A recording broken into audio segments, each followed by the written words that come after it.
يا مساء الخير عليكم. ازيكم يا حبايبي؟ كتير مننا كده بيبقى عايز يجرب المعجنات بتاعة الفرن بس تطلع بنتيجة حلوة قوي زي الفرن كده وهو بيعملها في البيت.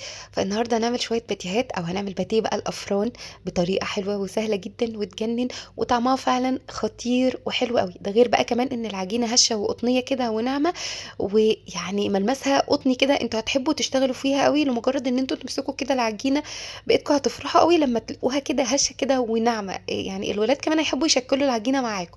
انتوا شايفين الطبقات بقى بتاعه الباتيه؟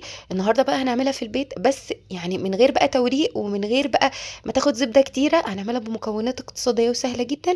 تعالوا بينا بقى نشوف الطريقه والمقادير مع بعض. يلا بينا. انا بقى هجيب 4 كوبايات من الدقيق، واحط عليهم معلقه كبيره من الخميره وثلاث معالق كبيره من السكر، وكمان هحط نص معلقه صغيره من الملح، وكمان اللي هيخلي العجينه هشه قوي معلقتين كبار من اللبن البودره. في جنب كده هحط الخميره والسكر ومعلقه كده من مقدار السكر بتاعي، اسيبهم كده يخمروا مع بعض.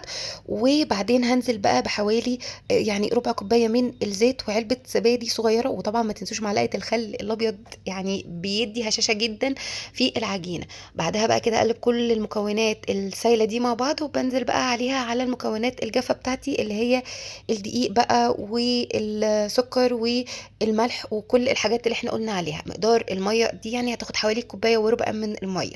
هعجن بقى كده واديها عجنه مبرحا لحد ما تبتدي كده تتشكل معانا وتلم كده، وايدينا يعني ايه تسيب من تلزيقه العجين، يعني تبقى ايدينا تنضف كده.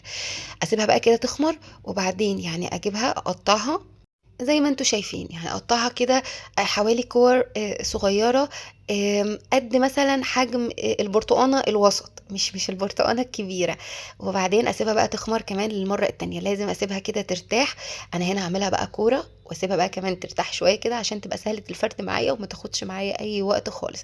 شايفين؟ يعني حتى من سيبها يعني من غير ما اسيبها كمان ان هي ترتاح للمرة التانية، يعني هي الملمس بتاعها ناعم قوي وجميل قوي. خلاص كده انا ريحتها. اجيب بقى كده البورد كاتنج بتاعي او اللي انا هفرد عليه بقى الرخامه ايا كان، وابتدي افرد اول دايره. احط كده بقى يعني اجيب بقى حوالي نص كوبايه من الزبده، اكون يعني ايه مدفياها كده شويه يعني في درجه حراره الغرفه. كده كده الجو نار واحنا بنسيح، فسيبوها على الرخامه. هي يعني ايه طبيعي ان تبقى سهلة كده ايه ان انا اخدها وافردها على اول كورة كده انا فردتها، عملتها كده زي رغيف العيش. ابتدي يعني ادهن كده شوية زبدة زي ما انتوا شايفين.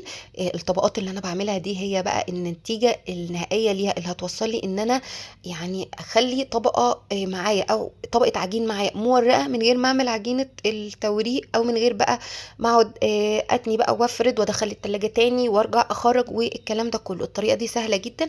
افضل اعمل كده حوالي لحد ما اخلص بقى عدد الكور اللي طلعت معايا، واجيب بقى اخر كوره كده افردها، مش هدهنها اي زبده خالص، ادخلها التلاجة ترتاح معايا.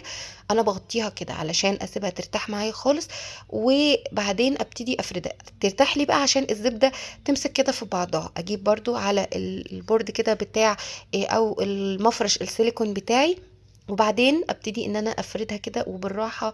حاولوا تبقوا يعني ايه تشتغلوا في جو يبقى مش حر قوي يعني، او تحطوا مروحه جنبكم في الجو الحر اللي احنا فيه ده، علشان يعني الزبده ما تخرجش بره. حسيتوا ان الزبده هتخرج بره، دخلوها بس يعني ايه التلاجة ترتاح بس شويه كده 5 دقايق. خلاص انا بقى فردتها كده كوره كبيره. ابتدي بقى ان انا اعمل الاشكال اللي انا عايزاها. انا طبعا النهارده هعمل باتيه، فانا هبتدي ان انا اقطعها كده بالطول علشان تاخد شكل الباتيه. تقدروا تحشوها جبنه رومي زي ما انا عملت، تقدروا تحشوها جبنه وزيتون، تقدروا تحطوا اي حشو انتوا عايزينه. ابتدي ان انا احط كده الجبنه الرومي وبعدين اقفلها كده حوالين بعضها زي السويس رول، وبعدين بقى احطها على الصينيه بتاعتي علشان نكمل باقي الكميه بتاعتي، واخلص كل المقدار بتاع السويس رول بتاعي او الباتيه بتاعي الجميل الحلو المورق ده من غير ما خد اي خطوات كتيره. اكمل بقى كله كده على بعضه، وزي ما انا قلت لكم تقدروا تحشوها حلو وتقدروا تحشوها حادق زي ما انتوا عايزين. تقدروا يعني كمان لو انتوا عايزينها ساده زي ما انتوا حابين، يعني ما تصعبيش الدنيا على نفسكم. شايفين بقى طبقات التوريق عامله ازاي؟ تجنن يا جماعه وخطيره. ده غير بقى ملمس العجينه الناعم. يعني انا خلاص كده حطيتها بقى كده في الصواني بتاعتي. كل قطعه اخدها احطها ارصها في الصينيه، يعني ايه دونها كده دهنه خفيف. هنا كده بقى شويه يعني ايه خدتني الجلاله ان انا ايه برضو اعملها في كده قطعه تانية. عملتها مثلث وقلت ايه ايه اجرب كده ايه شويه كرواسون برضو في العجينه دي. طلعت برضو تجنن. دخلتها بقى اسيبها تخمر للمره التانية، وبعدين ادخلها على فرن ساخن قوي، بعد طبعا ما ادهن وشها صفار بيضه مع معلقه حليب ونقطتين من الخل. هتدخل تاخد درجه عالية. أول ما تبتدي يبقى يعني تحمر من تحت كده أفتح عليها الشواية، يعني ممكن تاخد حوالي ربع ساعة، يعني مش أكتر من كده، لأن احنا هنسيبها تخمر وترتاح معانا للمرة التانية علشان تدي نتيجة حلوة قوي. دي كانت وصفة النهاردة، أتمنى إن انتوا تجربوها، حرفيا حلوة جدا والعجينة تحفة وهتنجح معاكم من أول مرة. لو الوصفة عجبتكم ما تنسوش اللايك والشير والاشتراك في القناة، وسيبولي كده كومنت حلو، والناس اللي تجرب تبعتلي. انا بستنى تعليقاتكم وبفرح بيها جدا لما تجربوا حاجه وتقولوا لي هي عجبتكم. ما تنسوش اللايك والشير الكتير يا جماعه. اشوفكم على خير ان شاء الله. الوصفه الجايه الطريقه دي ناجحه جدا في البيت، يبقى سيبيها معاكي كده لايام المدارس، هي كلها شهر ولا حاجه او شهرين بالكتير تقريبا، وندخل على بقى جو المدارس وهنحتاج معجنات كل شويه عشان نحطه في اللانش بوكس. فانا شايفه ان الطريقه دي مناسبه جدا، والعجينه كمان مناسبه جدا ان احنا نعملها في معجنات كتير، مش شرط كمان العجينه المورقه اللي احنا عملناها دي. فاحتفظوا بيها يا جماعه. الزبادي كمان مخليه العجينه هشه. لو انا كنت نسيت اقولها في المكونات، احنا بنضيف علبه زبادي، انا مش فاكره بصراحه قلتها ولا لا، بس احنا بنحط كمان علبه زبادي مع المكونات دي بتخليها هش. اشوفكم على خير الوصفه الجايه، مستنيه رايكم.